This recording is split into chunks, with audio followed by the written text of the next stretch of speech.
The overhead lights flickered as the plane jolted through turbulence, and I gripped the armrest, my knuckles white. Beside me, a stranger, Bella, as her boarding pass revealed, leaned in closer, her breath warm against my ear as she murmured, "First time flying alone?" But it wasn't her words that hit me like a thunderbolt. It was the spark in her dark eyes, the kind that made my carefully constructed life feel like a house of cards about to collapse. I had boarded this red-eye from New York to San Francisco with nothing on my mind but the upcoming family reunion. The one where I'd smile through gritted teeth and pretend everything was fine. Ava Thompson, 26, successful marketing executive, daughter of devout parents who still quoted Bible verses at dinner. That's me, or at least the version I presented to the world. But as Bella's shoulder brushed mine, a forbidden curiosity stirred deep inside, the kind I'd buried under layers of denial and duty. She smiled, adjusting her seatbelt, her short black hair framing a face that was both sharp and soft, like a puzzle I suddenly wanted to solve. "I'm Bella Ruiz," she said, extending a hand. Her grip was firm, lingering just a second too long, sending a jolt through me that I couldn't ignore. We started talking superficial at first about the bumpy ride, the lousy airline food, but soon it delved deeper. She was a freelance photographer, 25, chasing stories across the country, unbound by expectations. I envied that freedom, the way she spoke of her life like it was an open road, while mine felt like a narrow path lined with warning signs. As the hours passed, the conversation turned personal. I found myself confessing things I'd never said aloud. The pressure from my parents to settle down with a nice boy, the suffocating weight of their conservative church community in suburban Connecticut.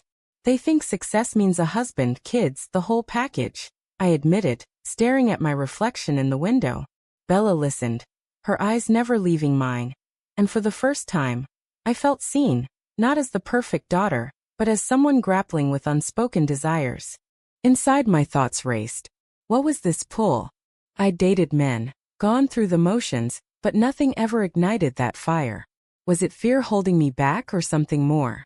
Bella shared her own story, growing up in a tight-knit Latino family in Miami, where coming out as lesbian at 18 had sparked fireworks, arguments, tears, but eventual fragile acceptance from her siblings, though her parents still prayed for her phase to end.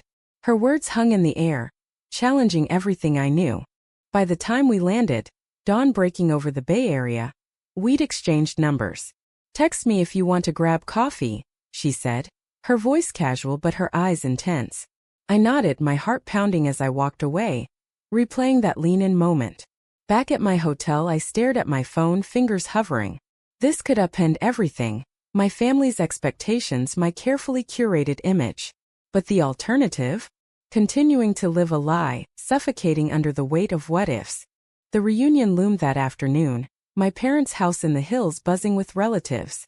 I arrived with a forced smile, hugging mom and dad, who immediately asked about my dating life. Still focused on work, I deflected, but inside Bella's words echoed, "You deserve to live authentically, Ava." As cousins chattered about weddings and babies, I slipped away to the bathroom, splashing water on my face. The mirror reflected a woman on the brink, torn between loyalty and longing.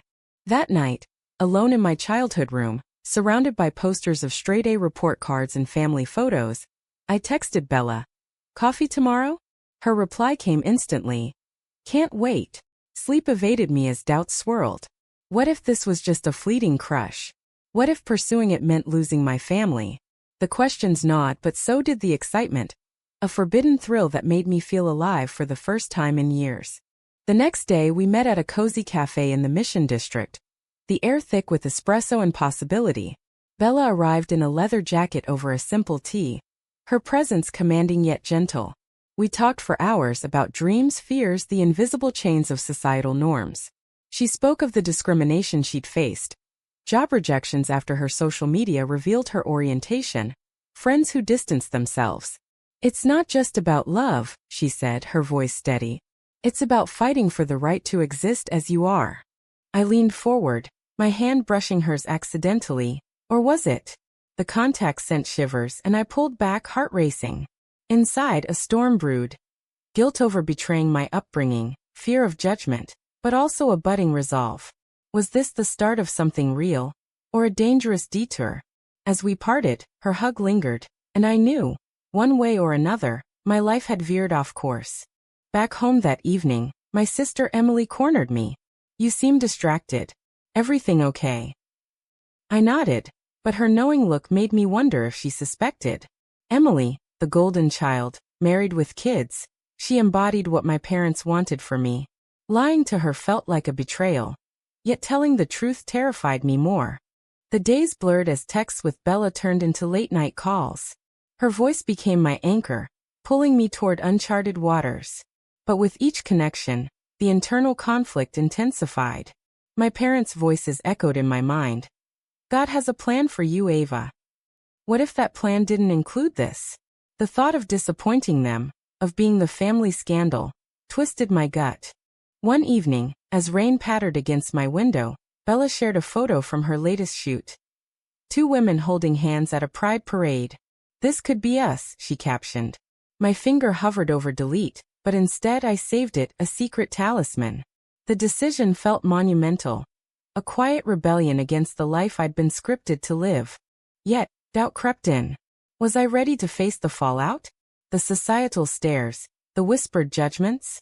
Bella had warned me. Coming out isn't a one-time event, it's a series of battles. I lay awake, weighing the cost, isolation versus authenticity. The scales tipped, but toward what I couldn't yet say. As the week ended, I boarded the return flight, my mind a whirlwind. Bella's influence lingered, challenging me to question everything. Back in New York, the city lights seemed brighter, or perhaps it was the spark she'd ignited. But sparks can start fires, and I wondered if I was prepared for the burn. The messages piled up, each one from Bella pulling me deeper into a world I barely understood. "Missed our talks already," she wrote, attaching a selfie from a foggy San Francisco morning. I stared at it in my cramped Manhattan apartment. The hum of traffic below a stark contrast to the quiet turmoil inside. How had a chance encounter on a plane unraveled me so quickly? Work became a refuge, or so I thought. Buried in campaigns and meetings, I pushed thoughts of her aside, but they resurfaced in quiet moments, during lunch breaks, subway rides. My boss noticed my distraction. "Ava, you okay? You seem off." I brushed it off with a laugh, but inside the conflict raged.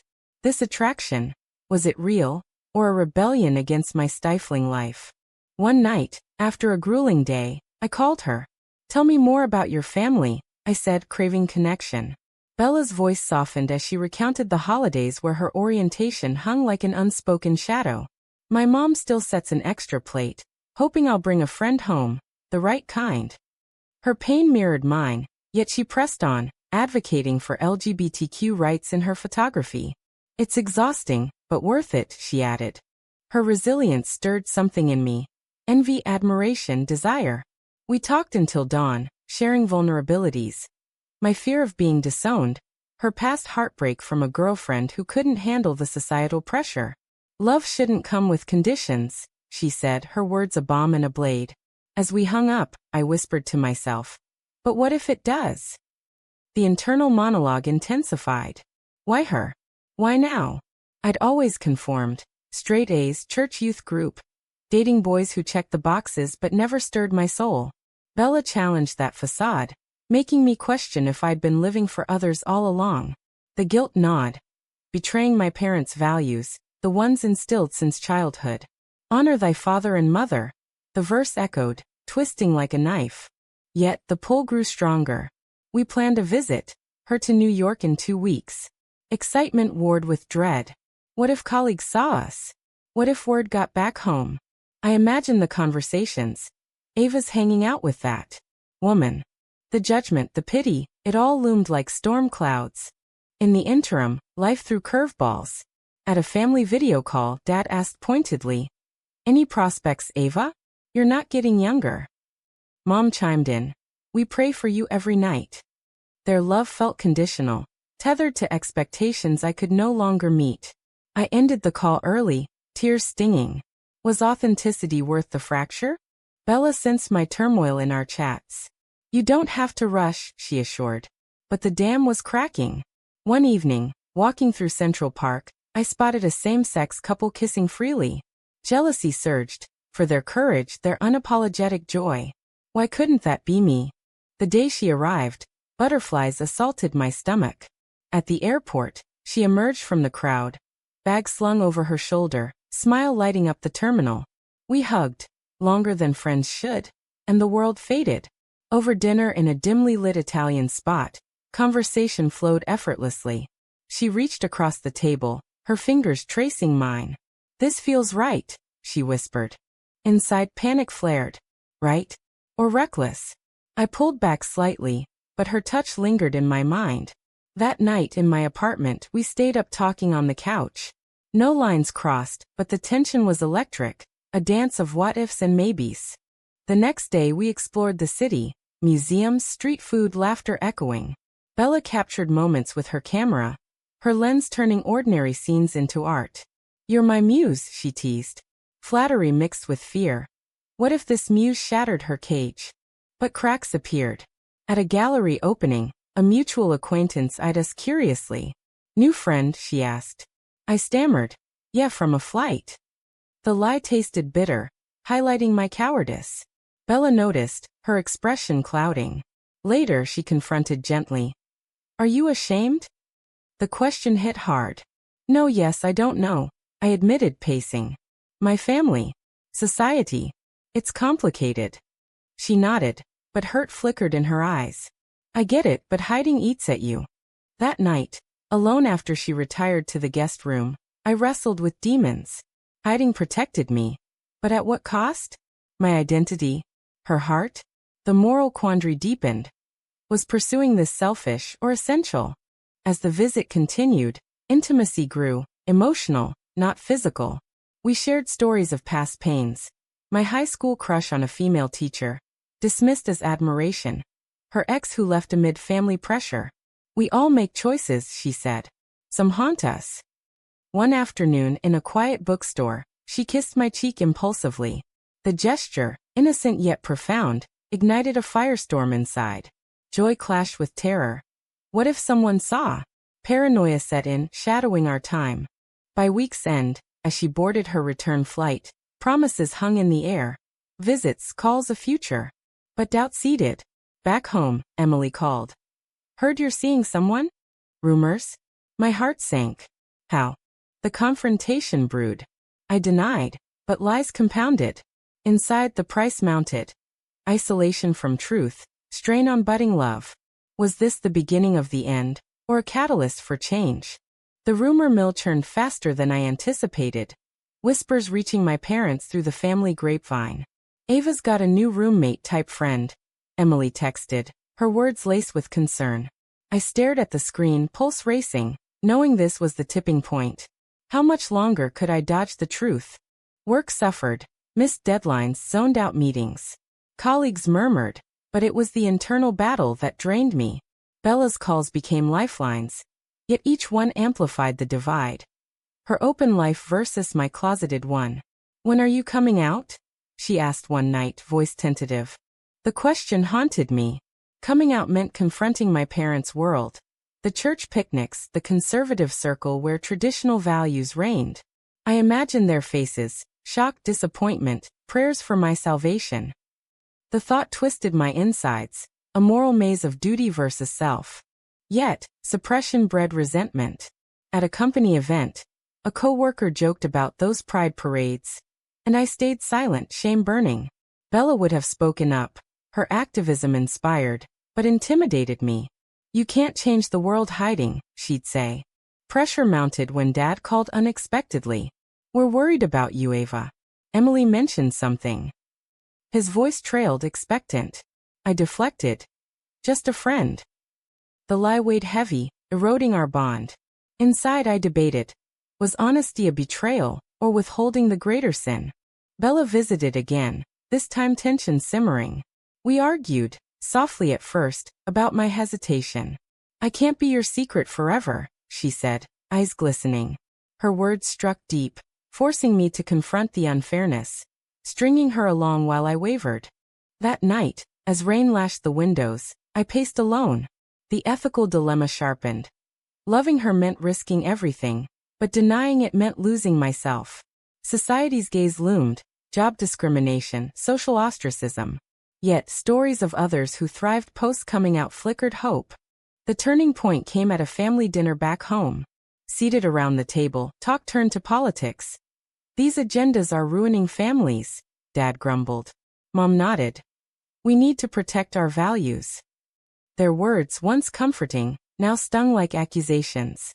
I excused myself, heart pounding, and called Bella from the porch. "I can't do this anymore," I whispered. She misunderstood. "Us?" Panic edged her voice. No hiding. Relief flooded her, but resolve steeled me. Back inside, I tested waters. What if someone you loved was different? Vague but probing. Emily eyed me suspiciously. Parents exchanged glances.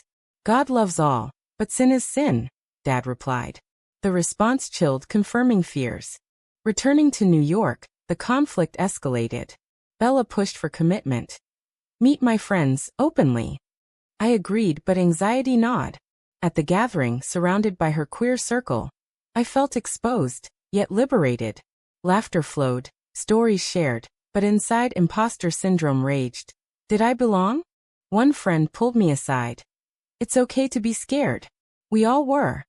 Her empathy cracked my defenses, but doubt persisted. What if my family rejected me? The potential loss, holidays alone, severed ties, terrified.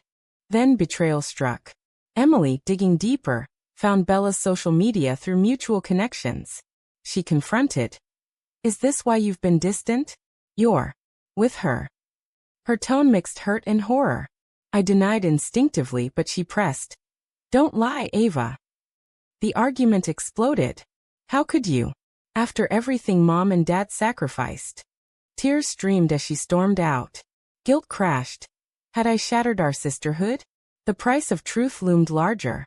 Bella consoled over the phone. "Family can come around, or not. But you deserve happiness." Her support bolstered, yet the moral quandary deepened. Prioritizing self over kin, selfish or survival. Days blurred in isolation. Work friends noticed my withdrawal. I confided vaguely, testing alliances. Some offered support, others distanced, a microcosm of society's divide. A pivotal moment, attending a support group with Bella, hearing stories of rejection and reconciliation. I glimpsed paths forward, but doubt lingered. Was I strong enough? The climax built when parents summoned me home. "We need to talk," Mom's message read. Dread filled me as I boarded the train, mind racing through scenarios. Would this be the confrontation that defined us? Arriving, the air thick with tension. They sat me down, Emily present. "We've heard things," Dad began. My heart hammered. The moment of truth approached, choices crystallizing. I took a breath, words forming. "It's true. I'm seeing a woman." Shock rippled. Mom gasped, Dad's face hardened. "This isn't you," he said. Arguments ensued. Bible quotes versus pleas for understanding. Emily mediated, torn. "We love you, but..." The but hung, a chasm. I left in tears, the fracture raw. Had I chosen wrongly? Back with Bella, solace mixed with sorrow. "You did the right thing," she assured. But the cost, family rift, weighed heavy. Was love worth this pain? The fallout rippled outward. Waves crashing against every shore of my life. Parents' calls went unanswered at first, their voicemails a mix of pleas and prayers. "Come home, let's talk this through." But talking meant conversion attempts, the kind I'd researched in frantic late-night searches, stories of therapy that broke spirits. Bella became my rock, yet cracks formed there too. "They're your family," she urged during a heated call. "Give them time." But time felt like a luxury as isolation deepened. Friends from church ghosted. Work whispers grew. One colleague, once friendly, avoided eye contact, subtle discrimination that stung. Internally, the battle raged fiercer. Had I betrayed my roots for a whim? Or was this awakening inevitable? Doubts amplified when Emily texted. "Mom's not sleeping. This is killing her." Guilt surged. Was my happiness poisoning theirs? A moral crossroads. Reconcile by denying myself, or forge ahead, accepting losses. Bella's patience waned as I wavered. "I need you all in," she said one evening. over wine in her temporary New York sublet. Her eyes searched mine, vulnerable. The argument escalated. I'm trying, I snapped, frustration boiling. You don't get it. My whole world is crumbling. She recoiled. And mine isn't? Loving someone who's half hidden. Hurt laced her words, exposing the imbalance. That night alone, I confronted the mirror. Who are you really? The reflection offered no answers, only echoes of past selves, the dutiful daughter, now the defiant lover. The price mounted, strained relationship, fractured family. Society's weight pressed. At a pride event Bella dragged me to, cheers surrounded us, but paranoia gripped. What if photos surfaced? I pulled away mid-kiss, her confusion turning to anger. When will you stop caring what others think? The question pierced. Caring had defined me. Shedding it meant rebirth. But at what cost? Betrayal loomed when a family friend called, outing me further. Your parents are devastated. Rage flared, privacy violated, trust eroded. Confronting Emily. Why spread this? She defended. They deserve to know. Our bond, once unbreakable, frayed. You're choosing her over us, she accused. Tears flowed. No, I'm choosing me. The decision crystallized. Visit home, face the storm. Driving up the familiar driveway, heart in throat. Parents waited, faces etched with worry. We love you, Mom started, but this path. Debate raged. Science versus scripture, love versus sin. Dad's tears shocked. I don't want to lose you. Vulnerability cracked defenses, but ultimatums followed. Seek help, or. The or unspoken yet clear. I left unresolved, the drive back a blur of sobs. Bella waited, arms open but tension simmered. What now, she asked. My silence spoke volumes. Betrayal struck from unexpected quarters. A work email. Demotion disguised as restructuring. Whispers confirmed. My lifestyle raised concerns. Discrimination? Undeniable. Fury boiled, fight or flee. Bella rallied. Sue them. Stand up. Her fire inspired, but fear paralyzed. I can't risk more loss. Our rift widened. She accused cowardice, I countered impatience. The breaking point, a late-night fight. I feel like your dirty secret, she yelled. Words flew, wounds opened. Maybe we need space, I suggested, regretting instantly. She left the next day, bag packed. Call when you're ready, her parting words. Alone, regret consumed. Had I sacrificed love for fear? Isolation peaked. Friends dwindled, family silent. Internal reckoning. Choices, consequences stark. Damage done to them, to her, to me. Yet glimmers emerged. A support hotline call revealed shared stories. Families reconciling, selves reclaimed. Hope flickered. Perhaps redemption possible. Reaching out to Emily. Miss you. Her response tentative. Me too. Let's talk. Bridges mended slowly, but Bella's absence ached. Moral debates intensified. Was persistence selfish, or essential? The toll evident. Sleepless nights, weight loss, emotional scars. A turning moment. Attending therapy alone. Own your truth, the counselor urged. Insights dawned. Suppression's damage greater than confrontations. Texting Bella. I messed up. Can we try? Her reply delayed, suspense agonizing. When it came. Yes, but no more hiding. Resolve hardened. Public post on social media. A photo of us, caption my truth. Backlash swift, unfollows, harsh comments, but support too, messages of solidarity. Family's reaction. Radio silence at first, then Mom's call. We need time. Progress? Perhaps. But the journey's cost. Trust eroded, hearts bruised. Was it worth it? The question lingered as healing began. Reconciliation crept in fragments, like puzzle pieces scattered by a storm. Emily reached out first, a coffee meetup in neutral territory. A cafe midway between our worlds. I was scared, she admitted, stirring her latte. Scared of change, of what it means for us. Her honesty mirrored my own fears, bridging the gap we'd widened. Inside, relief warred with residual hurt. I never wanted to hurt you, I said, voice cracking. We hugged, tears mingling, a step toward mending. But parents remained distant, their silence a heavy shroud. Bella returned cautiously, our reunion tentative. No more halfway, she stipulated, her eyes searching for commitment.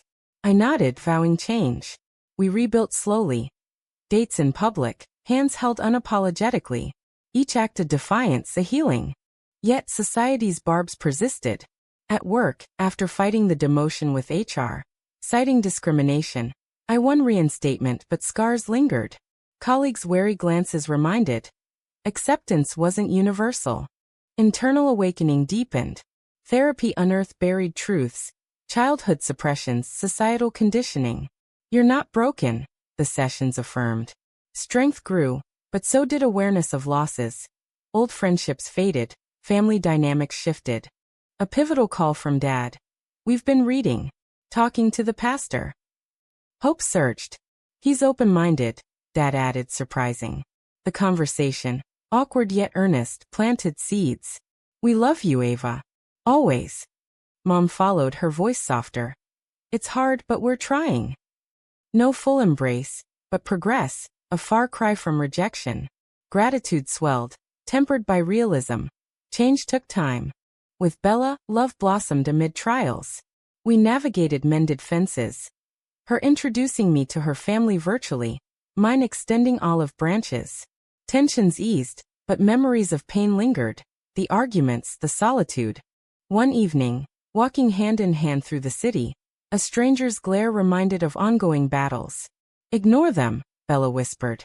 But ignoring diminished the fight. Activism stirred. Joining protests, sharing stories online. Empowerment replaced fear. Yet, the journey's toll. Emotional exhaustion, relational strains. Emily confided. It's changed us all. Growth through adversity, but at what price? Highs and lows intertwined. A family visit. Tentative but warm. Dad hugged Bella awkwardly. Mom asked questions. Not perfect, but real. Internally, reflection dominated. Had choices been right? The moral ambiguities. Hurting loved ones for personal truth. Justifiable? Society's role in forcing such dilemmas weighed heavy. As months passed, stability emerged. Bella and I committed deeper. Shared apartment, future plans. Family integrated gradually, holidays with cautious inclusion. But awakenings brought realizations. Not everyone's story ended happily. Friends shared tales of permanent rifts, underscoring privilege in my partial reconciliation. The narrative closed on a quiet night, Bella asleep beside me. Staring at the ceiling, thoughts swirled. The flight that started it all, the shocks, the sacrifices. In the end, was forcing change on unwilling hearts ethical, or should one have suppressed for peace? Reconciliation crept in fragments, like puzzle pieces scattered by a storm. Emily reached out first, a coffee meetup in neutral territory, a cafe midway between our worlds. I was scared, she admitted, stirring her latte. Scared of change, of what it means for us. Her honesty mirrored my own fears, bridging the gap we'd widened. We talked for hours, unpacking years of unspoken tensions. Her envy of my independence, my resentment of her conformity. By the end, laughter mixed with tears, a fragile bond reforming. Inside, relief warred with residual hurt. I never wanted to hurt you, I said, voice cracking. She nodded. I know. Let's move forward. The words, simple yet profound, ignited hope. Parents remained distant, their silence a heavy shroud. I wrestled nightly. Push for contact or give space. Bella advised patience. They'll come around when ready. Her optimism buoyed, but doubt gnawed. What if they never did? Work stabilized post-victory, but vigilance persisted. I mentored a young queer intern, paying forward support I'd craved. Empowerment grew, transforming pain into purpose. With Bella, rebuilding was deliberate. Dates evolved. Picnics in the park, where we'd hold hands without glancing over shoulders. Conversations deepened. Dreams of travel, perhaps marriage. One day, she mused, her head on my shoulder. Yet flashbacks haunted. The fights, the loneliness. Therapy helped process. Grieve the old life to embrace the new. Insights revealed patterns. People-pleasing roots in childhood, praise for obedience. A breakthrough. Dad's call. We've been reading books on this. Attending a support group. Shock rendered me speechless. The pastor suggested it, he added. Vulnerability in his tone. A man grappling with change. The conversation meandered. Questions about Bella, admissions of ignorance. We want to understand, he said. Tears flowed on both ends, a crack in the wall. Mom followed days later. It's not easy, but we miss you. Her invitation. Come for dinner, bring her. Hesitation gripped, but acceptance followed. The visit loomed, anxiety peaking. Driving up, hands sweaty. Bella squeezed mine. We've got this. Greeted at the door, awkward hugs ensued. Dinner tense at first, small talk skirting the elephant. Then breakthroughs. Dad asked Bella about her work, genuinely interested. Mom shared family photos, including us tentatively. No miracles, but warmth seeped in. Post-dinner, private talks. Apologies exchanged, boundaries set. We may not agree, but you're our daughter, Dad said. Relief washed over. Not full acceptance, but a start. Society's challenges continued. Online trolls after a shared post. A denied apartment viewing hinting bias. Resilience built. We reported, advocated, surrounded by community. Internally, the final reckoning. Choices ethics.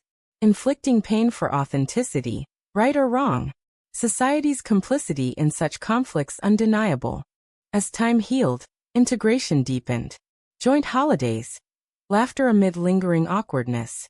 Bella's family welcomed me, contrasting yet complementary. In quiet moments, gratitude dominated. The flight's spark led to this, a life authentic, though scarred. But the question remains.